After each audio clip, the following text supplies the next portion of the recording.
And it's not just all of us watching from home. The lawmakers also trying to make sense of what's happening here. Among our local members of Congress, East Bay Representative Eric Swalwell in the middle of the chaos. Tonight, he tweeted this photo of the American flag hanging there at the Capitol with the caption, "I am back on the House floor. Democracy wins tonight." Swalwell, Eshoo, Pelosi, Feinstein, the list goes on. We have a lot of local politicians in the middle of it all. And they were protected by Capitol Police as they were ushered into hiding and into lockdown. NBC Bay Area's Anoushah Rasta has that part of the story. Both members of Congress had very harsh words for the president today. They told me they accuse him of encouraging those protesters to become aggressive and cause all of that chaos at the Capitol today. Congresswoman Eshoo spoke with me over the phone. She told me that she was locked in one of the rooms inside of a House office building with other members of Congress and their staffers. She says that the president should immediately be removed from office after what these pro-Trump protesters did today. This shocks the conscience of the entire nation and people around the world. We are the country, the democracy that has been the shining bright light and the hope to people around the world.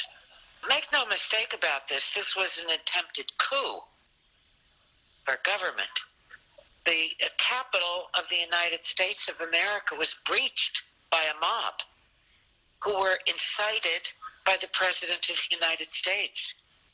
Earlier today, I spoke with Congressman Jared Huffman, who locked himself in his own office after learning that some parts of the Capitol were being evacuated. He says that most members of Congress were already in their offices today. Because of COVID, there was a limit of 11 members from each party who could be on the House floor during the debate. Now, he told me that he knew it would be a long day. He was expecting to work late tonight, but never because of something like this.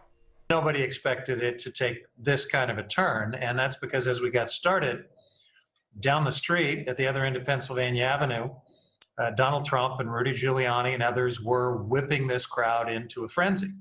And they marched on the Capitol, they stormed through barriers, overwhelmed police, and here we are. When we talk about Donald Trump right now, we need to be talking about him as a traitor and a criminal and someone who should be prosecuted for sedition, not as some sort of statesman that can de-escalate this situation he created. Now, Congressman Huffman says that they will not be intimidated by these protesters. And House Speaker Nancy Pelosi said today that Congress would finish the debate on affirming President-elect Joe Biden's victory after the Capitol was secured.